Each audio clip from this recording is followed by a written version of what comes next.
Doctor साहब इसे बचाइए डॉक्टर साहब, मेरी बेटी को बचाइए डॉक्टर साहब।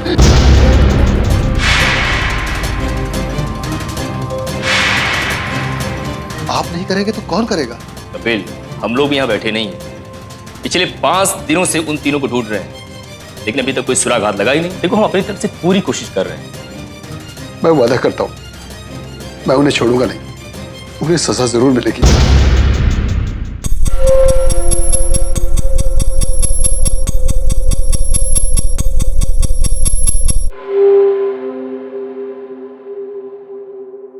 पापा, पापा,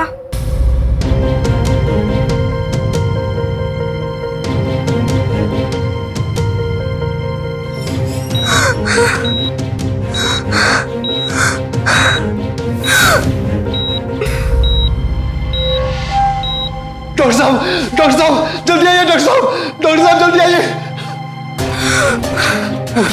पापा मुझे बचा लो। डॉक्टर साहब इसे बचाइए डॉक्टर साहब। अभिषेक साहब मेरी बेटी को बचाइए डॉक्टर करो। साहब, मेरी बेटी को बचाइए डॉक्टर साहब।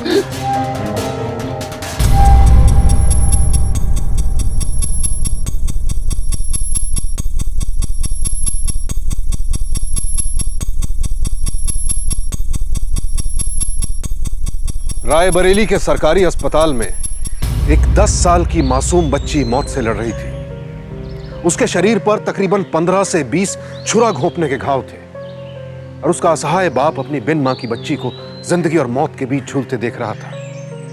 कौन थे ये लोग जिन्होंने एक 10 साल की बच्ची पर इतनी बेरहमी से हमला किया? यह जानने के लिए आपको ले चलते हैं आज से 3 साल पहले।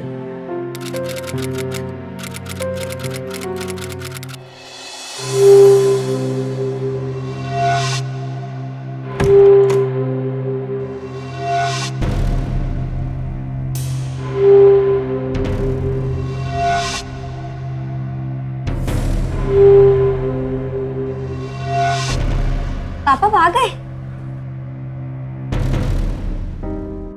बेटा क्यों इतनी मेहनत कर रही है?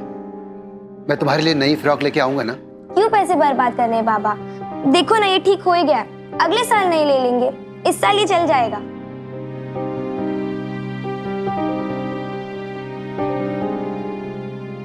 मैं सबसे बुरा बाबा हूं ना, तुम्हारा बिल्कुल भी ख्याल नहीं रख पाता हूं। लेकिन क्या करूं, तुम्हारे मां के अस्पताल के खर्च के लिए मुझे बहुत सारा पैसा उधार लेना पड़ा था। अब मैं कितनी भी टैक्सी चलाऊं, वो उधार चुकता हो ही नहीं पा रहा है। आप सबसे अच्छे बाबा हो। देखिए ना, ये फ्रॉक मैंने ठीक कर ली है और पता है मैं इतनी जल्दी बड़ी हो जा रही हूँ कि मैं जल्दी आर्मी में ऑफिसर बन जाऊंगी और ढेर सारे पैसे कमाऊंगी।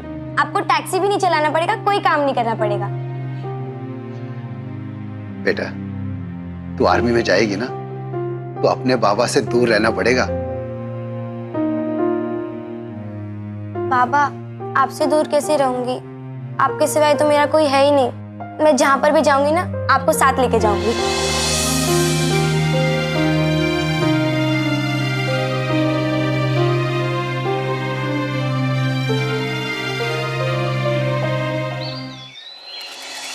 लंच बॉक्स क्यों रखा? बाबा ने पैसे नहीं दिए? नहीं, मुझे वो स्कूल का खाना अच्छा नहीं लगता, इसलिए मैं रोटी ले जा रही हूँ। लेकिन कल तो तू कह रही थी कि सुबह उठ के रोटी बनानी पड़ती है तेरे को। जल्दी चल, स्कूल के लिए लेट हो रहे हैं।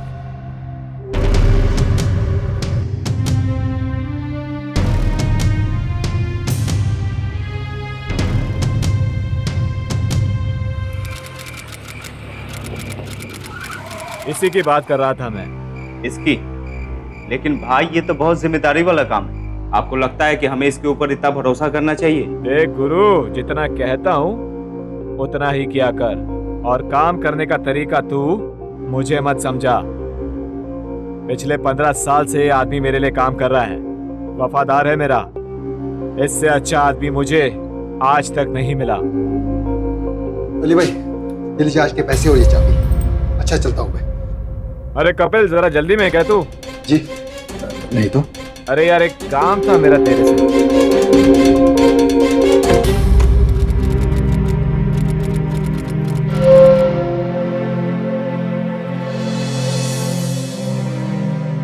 मुक्ता। बाबा, ये क्या है? तू बता।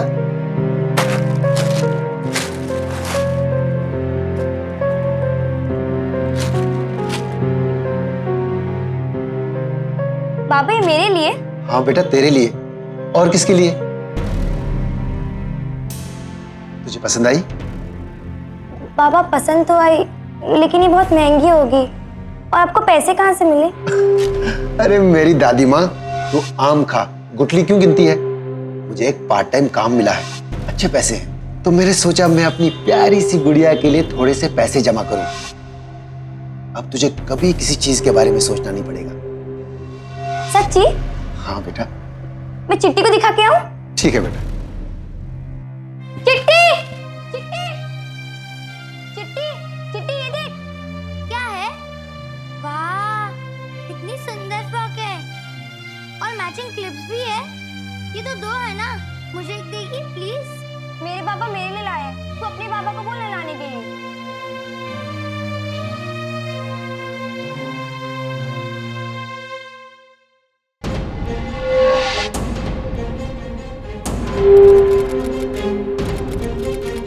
बाबा आप रोज लेट आने लगे। मुझे पता है आप दिन में भी खाना नहीं खाते होगे। आप मेरी एक बात भी सुनते हो क्या? मैंने आपको सुबह खा के जाने बोला था, आपने किया? तू मेरी बेटी है कि मेरी माँ है, हा? चल, मैंने दोपहर को नहीं खाया, तूने खाया? खुद तो समय पे खाती नहीं और मुझे डांटती रहती है। चल अब मेरी माँ मत बन, खाना खा। एक आम टैक्सी ड्राइवर जो मुश्किल से अपनी बेटी की स्कूल की फीस और महीने के राशन का इंतजाम कर रहा था, अचानक ही अपनी बेटी पर तोहफे न्यौछावर करने लगा। लेकिन एक पार्ट टाइम नौकरी मिलने से कैसे कपिल की पूरी जिंदगी बदल सकती थी, या कुछ ऐसा था जो कपिल छुपा रहा था? बाबा रुक रुक रुक रुक रुक रुक रुक, शाबाश, रुक रुक रुक रुक रुक। मैं अपनी गुड़िया को कुछ दिखाता हूँ। चलो चलो चलो चलो चलो, ये देखो। टीवी? ये किसका टीवी? तेरा है बेटा, और किसका? मेरा है? सच्ची? हाँ। थैंक यू बाबा, आप दुनिया के सबसे अच्छे बाबा हो। चिट्टी, चिट्टी को बताती हूँ। चिट्टी, चिट्टी।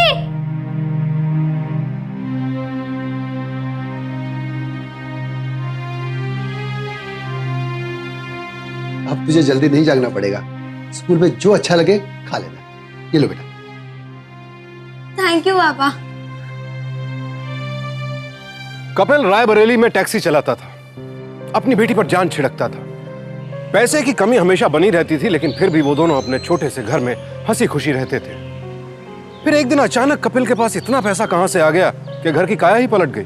कपिल अपनी 10 साल की बिन मां की बच्ची की आंखों में हमेशा चमक देखना चाहता था, लेकिन जब पैसा आया तो कपिल परेशान रहने लगा, हमेशा डरा हुआ, घबराया हुआ।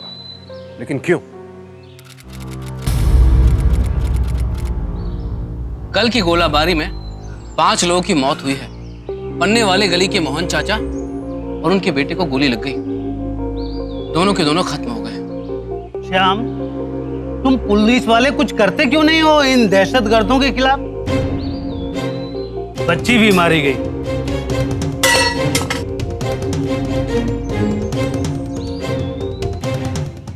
कपिल,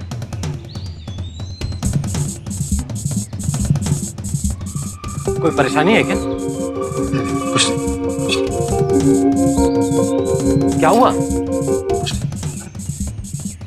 तो दूध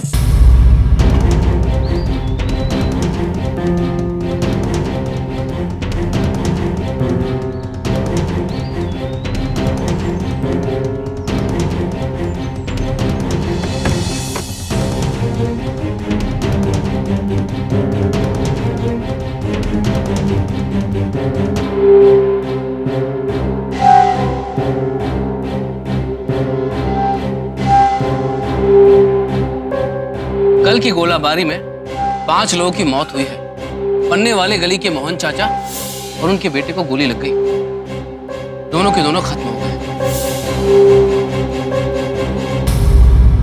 पापा ये देखिए ना, कल पास के बस्ती में गोलियां चली थी और मोहन चाचा भी वहां पर थे। आप उनके घर जाके देखिए ना।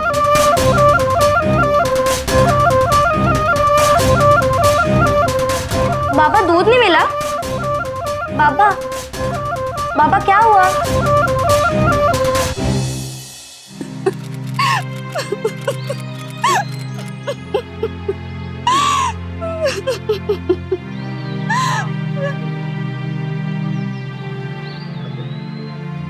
पता ही नहीं चल पा रहा है यार, ये किया किसने होगा।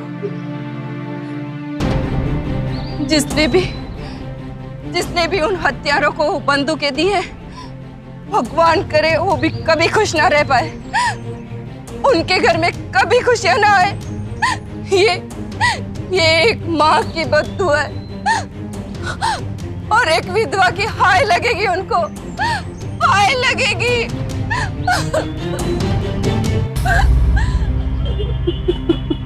कपिल, कपिल,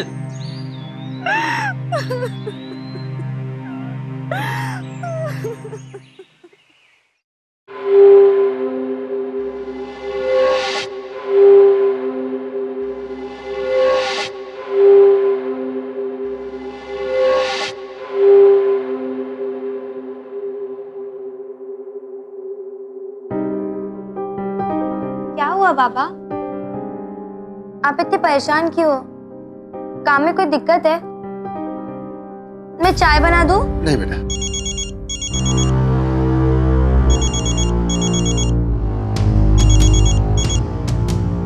हेलो। कपिल, आज तो आया नहीं, क्या हो गया? मैं थोड़ी देर में आ रहा हूँ।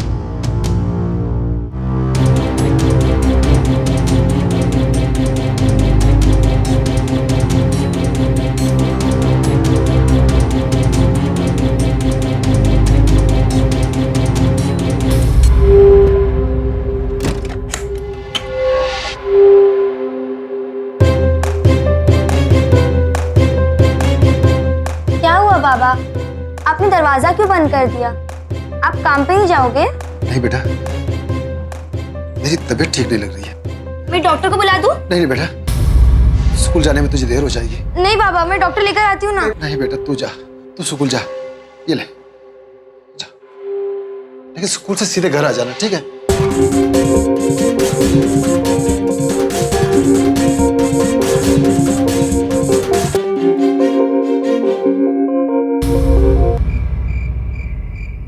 बाबा, यहाँ एक बहुत अजीब सा सवाल है, मुझे समझ नहीं आ रहा।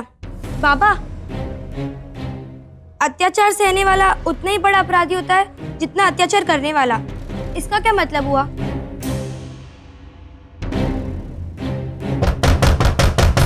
रुक बेटा, मैं देखता हूँ।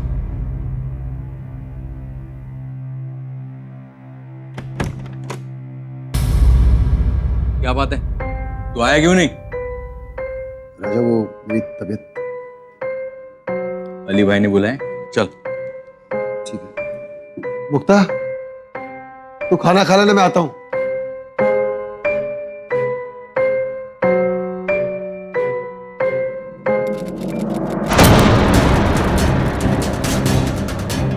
मुझे जाने दो अली भाई, इस काम के लिए आपको कोई भी मिल जाएगा, लेकिन मैं ये काम नहीं कर सकता हूँ।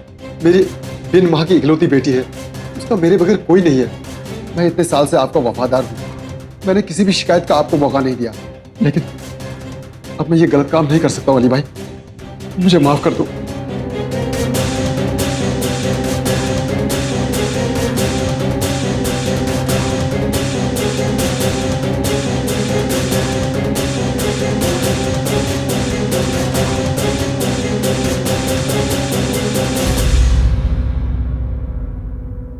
ठीक है, जा। लेकिन एक बात याद रखना बेटा, किसी के आगे मुंह नहीं खोलना। नहीं अली भाई, मैं कभी किसी के सामने मुंह नहीं खोलूंगा। आपका बहुत बहुत शुक्रिया अली भाई। जा जा जा जा, पलट के मत देख। ये क्या अली भाई, आपने इसे ऐसे जाने दिया? नमक हराम साला, मेरे पैसों पे अब तक तो उधारियां चुकता करता रहा, अब ईमान खरीदने जा रहा है। मेरा काम अब उसे बुरा लगने लगा है। ए राजा, तुझे पता है ना क्या करना है? तो आप चिंता मत करो, इसे तो मैं देख लेता हूं।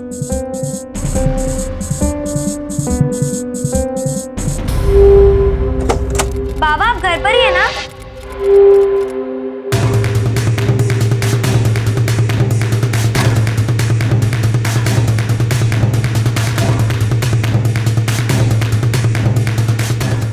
कपिल, ये तेरी बिटिया है? क्या नाम है बिटिया तुम्हारा? बेटे, अगर कोई बड़ा तुमसे अपना नाम पूछता है तो उसे नाम बताना चाहिए। मुक्ता। मुक्ता, कितने फूल से नाजुक बेटी है तुम्हारी। क्या तू अपनी गलतियों से अपनी बच्ची की जिंदगी बर्बाद करना चाहता है? देख राजा, मेरी बेटी को इसमें मत घसीट, समझे ना? एक तो मेरे ही घर में घुसकर हम लोगों को धमका रहा है। अच्छा नहीं होगा, बोले दे रहा हूं। क्या अच्छा नहीं होगा? बोला रामजादे, अपनी जुबान बंद रखना। अगर तूने अपनी जुबान खोली तो याद रखना, हम तो तेरा घर जानते हैं लेकिन तू अपना घर भूल जाएगा, समझा? जुबान मत खोलना।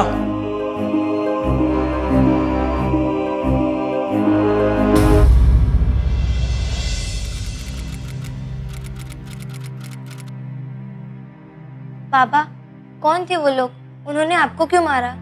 अरे कोई नहीं, बस ऐसे ही। वो लोग फिर आएंगे? नहीं मेरे बेटा, वो मेरे दोस्त थे, बस ऐसे ही मुझ पे गुस्सा हो गए थे। वो अब कभी नहीं आएंगे। बड़े लोगों में कभी कभी ऐसा हो जाता है, तू चिंता मत कर।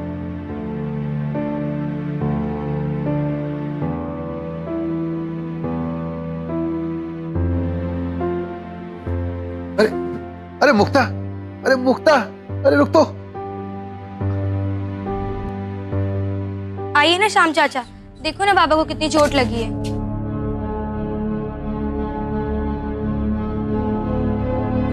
अरे श्याम, तू यहाँ कैसे? मैं यहाँ कैसे? और ये क्या हाल हो गया तेरा? चल फौरन हॉस्पिटल चल। अरे कुछ नहीं हुआ है मुझे। कुछ नहीं हुआ? वो तो शुक्र मना कि मुक्ता मुझे समय पहले आई, वरना तू तो मुझे कुछ बताने वाला नहीं। देख कपिल, कौन थे वो गुंडे? बल्कि तू एक काम कर, तू मेरे साथ पुलिस स्टेशन चल, वहां पहले रिपोर्ट दर्ज करा दे, उसके बाद मैं तेरे को अस्पताल ले जाऊंगा। अरे तुम पुलिस वाले भी ना हर बात का बतंगड़ बना देते हो। अरे कुछ नहीं हुआ है, ये पगली डर गई और तुझे पकड़ के ले आई, जबकि बात कुछ भी नहीं है। वो तो बस ऐसे ही काम को लेके कुछ अनबन हुई थी, लेकिन मैं ठीक हूं, तू चिंता मत कर। देख, कौन थे वो लोग मुझे बता दे। अरे कोई नहीं थे, बस मुझे कुछ पैसे देने थे, मैं टाइम पर नहीं लौटा सका, लेकिन अब बात सुलझ गई है, तू चिंता मत कर। अभी तो मैं चलता हूँ, कल सुबह ड्यूटी जाने से पहले तेरे पास आऊंगा, लेकिन अभी भी सोच ले, अगर तू चाहेगा तो मैं उनके खिलाफ रिपोर्ट दर्ज कर सकता हूँ। नहीं नहीं, कोई बात नहीं है, ऐसी कोई बात नहीं है। ठीक, अपना ख्याल रखना बेटा, पापा का ख्याल रखना।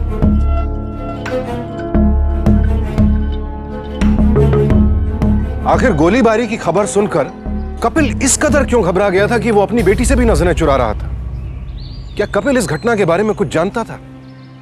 वो आदमी जिसके लिए कपिल पिछले 15 सालों से गाड़ी चला रहा था, आज वही अली मोहम्मद उसे और उसके परिवार को मार पीट रहा था, धमका रहा था। लेकिन क्यों? कहीं ये सारी कड़ियां आपस में जुड़ी हुई तो नहीं थी? चलो ये अच्छी बात है कि आज बिस्तर से उठ के चेयर पर तो बैठ गए। कोई अंदरूनी चोट तो नहीं है ना? अभी सब ठीक ठाक है ना? अरे नहीं यार, मैं बिल्कुल ठीक हूँ। तो आज भी काम पे जाएगा? छुट्टी लेके आराम कर ले। मैंने वो नौकरी छोड़ दी है। कब? बस यार कुछ दिन पहले ही। क्यों? नौकरी क्यों छोड़ दी? असल में क्या है श्याम, मैं अपनी बेटी को समय दे ही नहीं पा रहा हूँ, और वो लोग बहुत सारा काम लेते हैं। पूरा पूरा दिन टैक्सी चला चला के थक गया था। और श्याम, मैं ये ड्राइवरी की नौकरी नहीं करना चाहता हूँ, कोई और नौकरी ढूंढना चाहता हूँ। मिल जाएगी भाई। तेरी नौकरी से याद आया, मेरी भी ड्यूटी का वक्त हो गया, तो अपना ख्याल रखना, ठीक है? अरे बैठ जा भाई। अरे नहीं नहीं, चलता हूँ। चल। अच्छा चलता हूँ ना। श्याम। हाँ, क्या हुआ? मेरे लायक कोई काम हो तो मुझे जरूर बता देना। पैसे कम भी है तो भी चलेगा। ठीक है, मैं बताता हूँ, और अपना ख्याल रखना। कल मुक्ता बिटिया को घर लेके आ, ठीक है? चलो।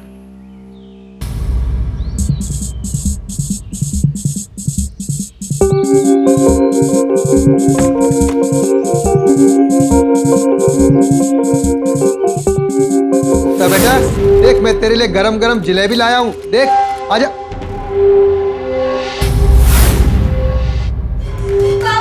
राजा भैया, मेरी बेटी को जाने दो।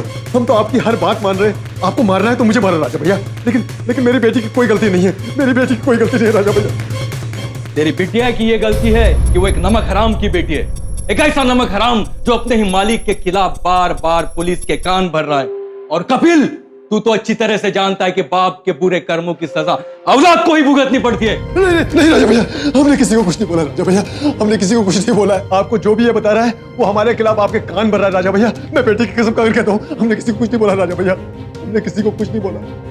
आपको जरूर कोई गलतफहमी हुई राजा भैया। गलतफहमी और मेरी? राजा भैया, तो पुलिस वाला यहाँ बार बार क्यों आ रहा है? नहीं राजा भैया, वो मेरा दोस्त है, मेरे पड़ोस में रहता है राजा भैया। या तो पुलिस वाला तेरा दोस्त और हम तेरे दुश्मन। हरामजादे, तू हमसे गद्दारी कर रहा है, हमसे गद्दारी। साहब, मुझे अपनी परवाह नहीं है, लेकिन आज वो मेरी बेटी, मेरी इकलौती बेटी है साहब, इसके सिवा मेरा कोई नहीं। देखो कपिल, घबराने की बिल्कुल भी जरूरत नहीं है। जो साहब पूछ रहे हैं वो सब खुल के बताओ। डरो मत, कुछ नहीं होगा, हम लोग तुम्हारे साथ हैं। मुझे शुरू से बताओ क्या हुआ, वो लोग कौन थे, तुम्हारे पीछे क्यों पड़े हैं? घबराने की कोई जरूरत नहीं है। साहब, मैं कई सालों से अली मोहम्मद के यहाँ काम करता था। कुछ महीने पहले एक रात में अपनी ड्यूटी खत्म करने के बाद अली भाई के पास गया। अली भाई, ये लीजिए आज के पैसे और ये चाबी। अच्छा, चलता हूँ मैं। अरे कपिल, जरा जल्दी में क्या तू? जी नहीं तो। अरे यार, एक काम था मेरा तेरे से। जी अली भाई। सुन कपिल, मेरे बहुत सारे धंधे हैं और ये डिलीवरी का काम भी उसमें से एक है। इसके पहले ये काम करने के लिए एक लड़का था मेरे पास, लेकिन अब वो बाहर गांव गया हुआ है। उसकी माँ की तबीयत खराब है ना, और तुझे भी पैसों की जरूरत है। मुझे याद आया, तूने कहा था मुझे तुझे पैसों की जरूरत है, तो मैं ये काम तुझे सौंप रहा हूँ। देख, चिंता की कोई बात नहीं है, तुझे करना कुछ नहीं है, सिर्फ गड्डी चलानी होगी। मेरे एक दो आदमी भी रहेंगे तेरे साथ, माल की डिलीवरी वही कर लेंगे। और चिंता की कोई बात नहीं है, चुपचाप अपना काम कर, पैसा बहुत है इसमें, समझा ना? चल लग जा काम से। बहुत बहुत शुक्रिया अली भाई, मैं आपको शिकायत का कभी मौका नहीं दूंगा। कब से शुरू करना है अली भाई? बस अभी से, ले जा। 1 महीने तक सब ठीक ठाक चलता रहा। सामान लकड़ी के बॉक्सों में होता था। उनके लड़के जब डिलीवरी करते थे, मैं उनका खाना लेने जाया करता था। और फिर एक दिन ये लोग डिलीवरी करने के लिए रुके और मैं उनके लिए खाना लेने गया। उस दिन ढाबे पे ज्यादा भीड़ नहीं थी साहब, और जब मैं खाना लेके आ रहा था तो वो लोग गाड़ी से माल उतार रहे थे। जब मैंने देखा वो लोग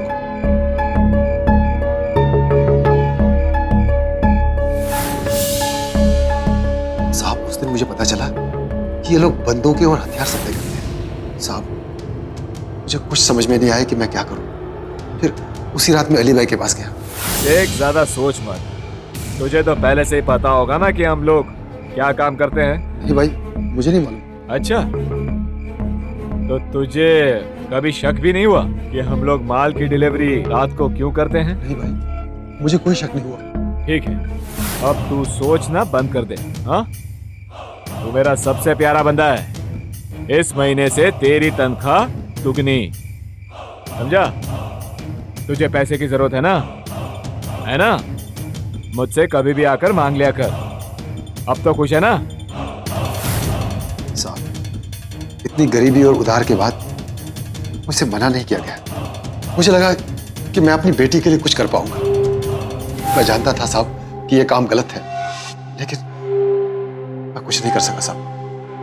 और फिर एक दिन जब मेरे पड़ोस में ही कुछ लोग मारे गए तो मैं बहुत घबराया साहब।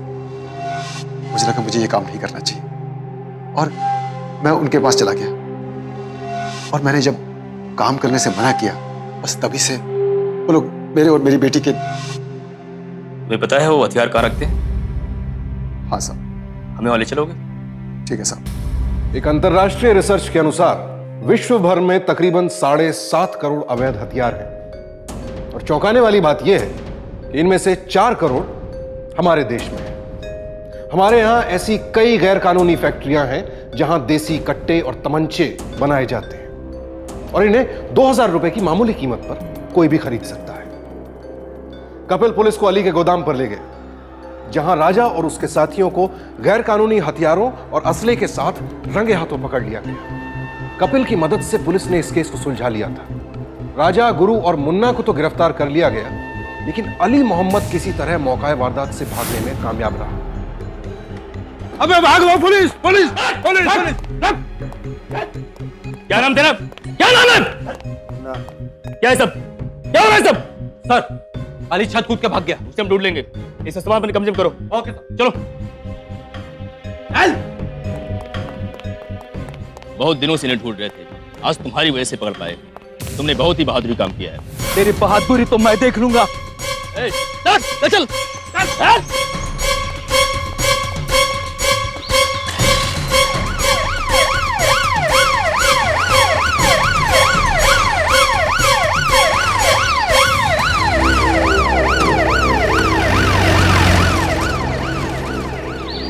अदालत ने तीनों अपराधियों को 10 साल के कड़े कारावास की सजा सुनाई। इसके बाद कपिल और मुक्ता ने फिर से अपनी जिंदगी की शुरुआत की। देखते देखते 3 साल गुजर गए। कपिल को एक फैक्ट्री में गार्ड की नौकरी मिल गई थी। तनख्वाह बहुत नहीं थी, लेकिन वो कुछ और छोटे मोटे काम करके पैसे कमा लेता और उसने अपना पूरा ध्यान मुक्ता की अच्छी पढ़ाई और परवरिश पर लगा दिया।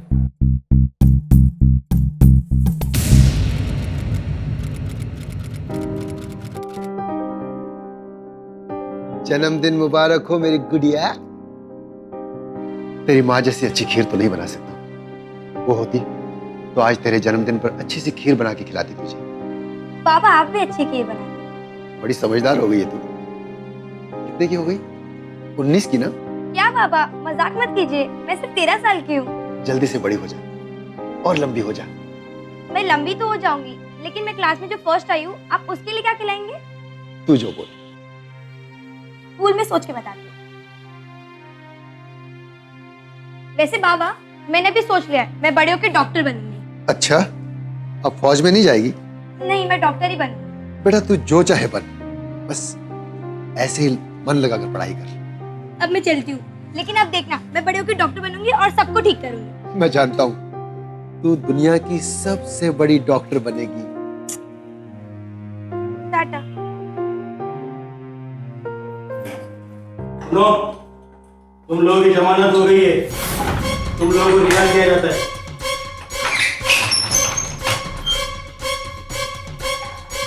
पिंजरा खुल गया राजा, देख मुक्ति। मुक्ति नहीं, मुक्ता, कपिल की बेटी। हमारे कानून में एक ऐसा प्रावधान है जिसके तहत कोई सजा याफ्ता मुजरिम अदालत में अर्जी देकर कुछ समय के लिए जेल से बाहर आ सकता है। जहां एक तरफ ये एक मानवीय प्रावधान है, वहीं दूसरी तरफ राजा जैसे अपराधियों के लिए एक हथियार है। और इस बार राजा के निशाने पर था कपिल। मुझे पता है कि इस साल का पुरस्कार तो तुझे ही मिलेगा। वो सब छोड़ना, कल खो-खो का सिलेक्शन तो आएगी? हाँ, होमवर्क करना मत भूलना। अगर उसमें सिलेक्शन हो गया तो होमवर्क भूल जाएंगे।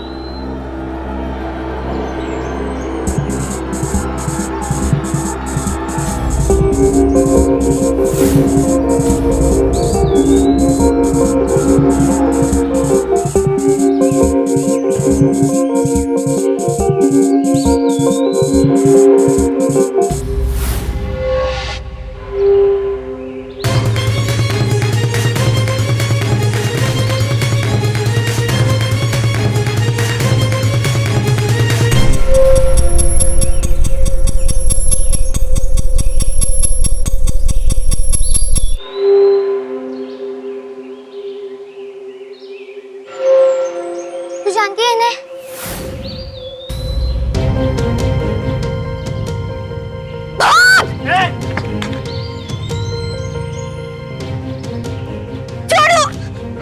छोड़ो चीटी! छोड़ो!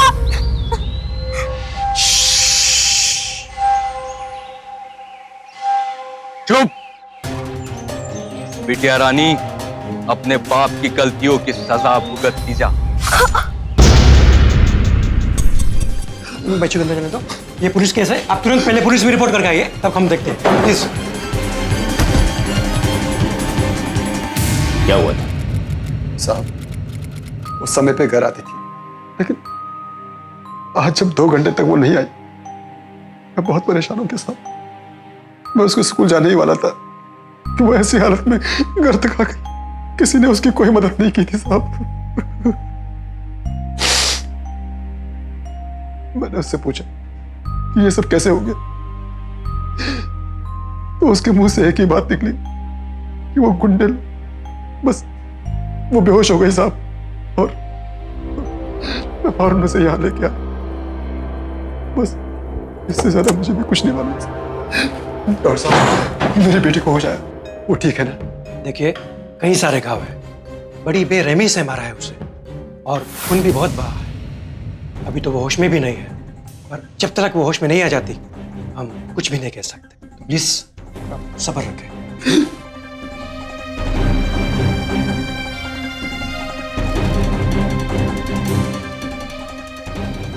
कपिल,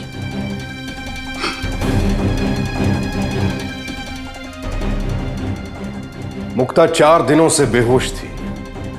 उसकी हालत में कोई सुधार नहीं हो रहा था, और अब तो डॉक्टर्स की उम्मीद भी छूटने लगी थी। कपिल बेबस था। वो बेचारा तो यह भी नहीं जानता था कि मुक्ता पर हमला करने वाले कोई और नहीं, वही राजा और उसके गुंडे थे जिन्हें उसने जेल भिजवाया था। आखिरकार 4 दिनों बाद 24 अक्टूबर को मुक्ता कोमा से बाहर आई। बेटा तू डर मत, मैं आ गया हूं ना। ये इंस्पेक्टर साहब को बता दे कि वो कौन लोग थे। बेटा वो लोग कौन थे, बताओ हमें। बाबा, वो वही गुंडे थे जो हमारे घर आए थे। लेकिन इंस्पेक्टर साहब, ऐसे कैसे हो सकता है? वो सब तो जेल में चले गए थे। बेटा तुम्हें ठीक से याद है कि ये वही है? कपिल तुम अपनी बेटी के साथ रुको, मैं अपनी कार्रवाई शुरू करता हूँ।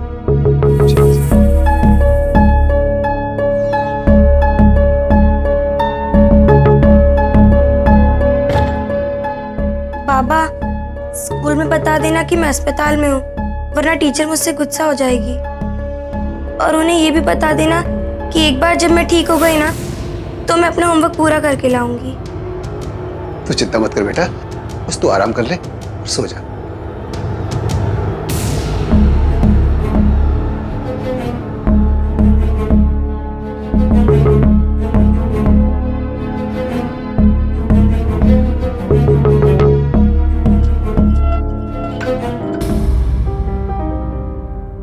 मैं जल्दी आर्मी में ऑफिसर बन जाऊंगी और ढेर सारे पैसे कमाऊंगी।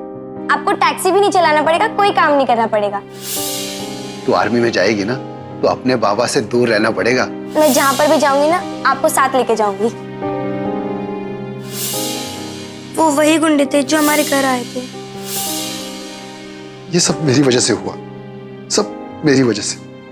तू बस जल्दी से ठीक हो जा। तू डॉक्टर बनेगी, मैं जानता हूं। तुझे जो बनना है तू बनना, बस जल्दी से ठीक हो जा।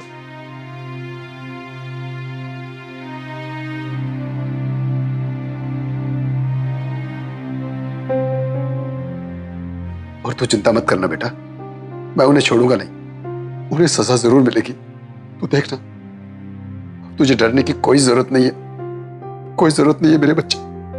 मैं वादा करता हूं, अब वो हमें कभी परेशान नहीं करेंगे।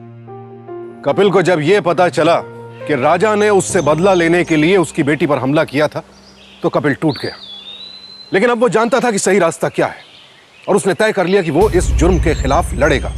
राजा और उसके गुंडों से डरकर चुप नहीं बैठेगा। सर, यही उनका आखिरी पता मिला।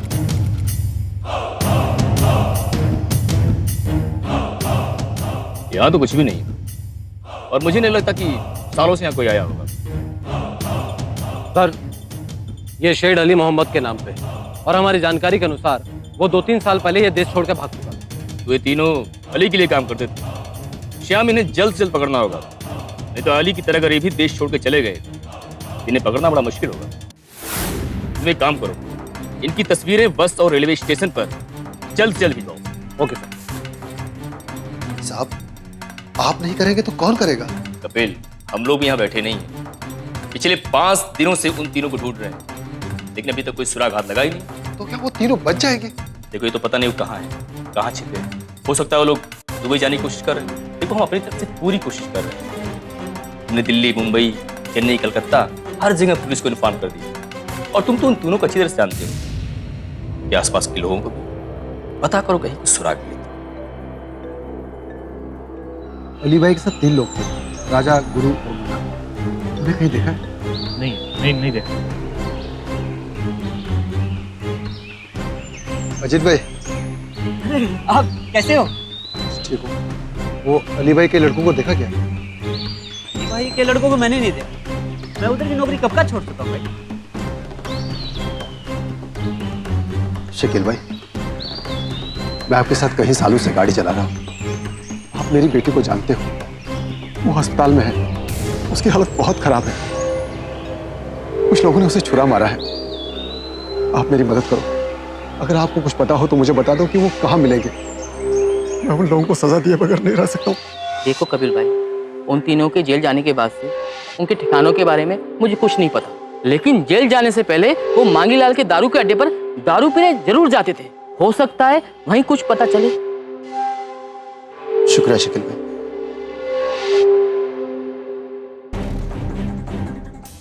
हाँ बोल, जल्दी बोल। वो राजा, गुरु और मुन्ना यहाँ आते थे ना? हाँ तो अभी भी आते हैं ना? हाँ तो मुझे उनका पता चाहिए। क्यों? पैसे लाए हो? पैसे? किस चीज के पैसे? जानकारी पूरी चाहिए, पैसे लाए नहीं। पैसे लाओगे तभी जानकारी मिलेगी।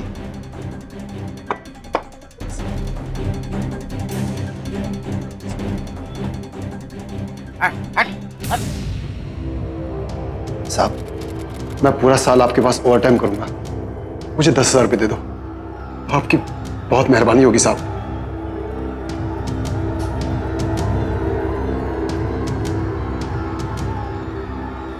बहुत बहुत मेहरबानी।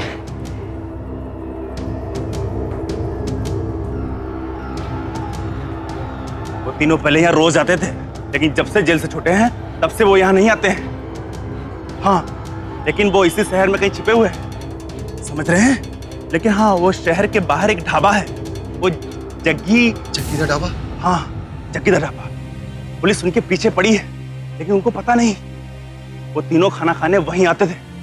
बस मुझे इतना ही पता है। साहब, खबर एकदम पक्की है। वो लोग रोज रात को जग्गी के ढाबे में खाना खाने आते हैं। श्याम, पूरी तैयारी से चलो। Okay sir.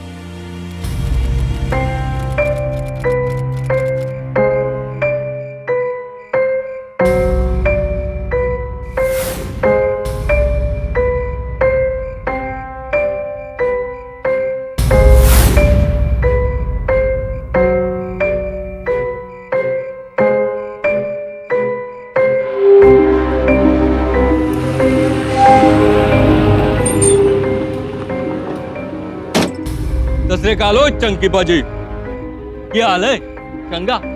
आज इतने सुस्त क्यों? अरे बहुत भूख लग गई, जरा जल्दी लड़के को भेजना। आज तो पूरा मुर्गा खाऊंगा। मुर्गा तो हम खिलाएंगे हवालात में। चल। तुम लोगों को तो जहन्नुम में भी जगह नहीं मिलेगी।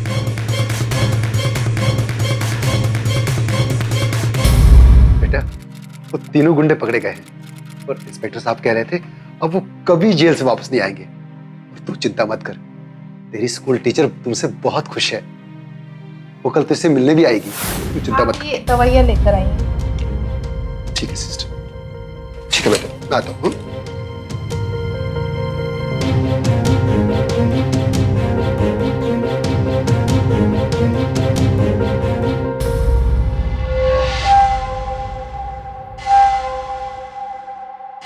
पापा,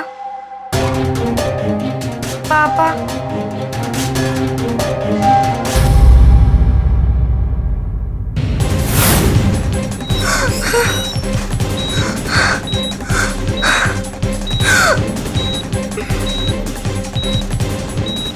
डॉक्टर साहब जल्दी आइए। डॉक्टर साहब जल्दी आइए।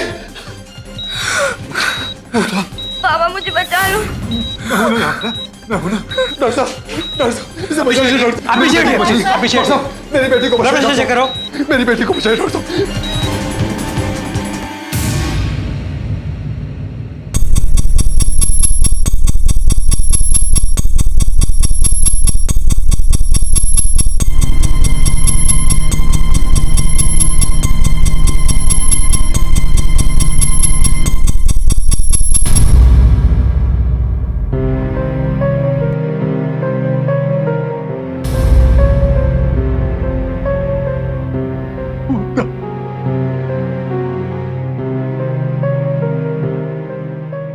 मुक्ता 1 महीने तक अस्पताल में मौत से लड़ती रही, आखिरकार जिंदगी हार गई। मुक्ता का डॉक्टर बनने का सपना अधूरा रह गया। आज कपिल कुमार अपनी बेटी की यादों के सहारे जिंदा है।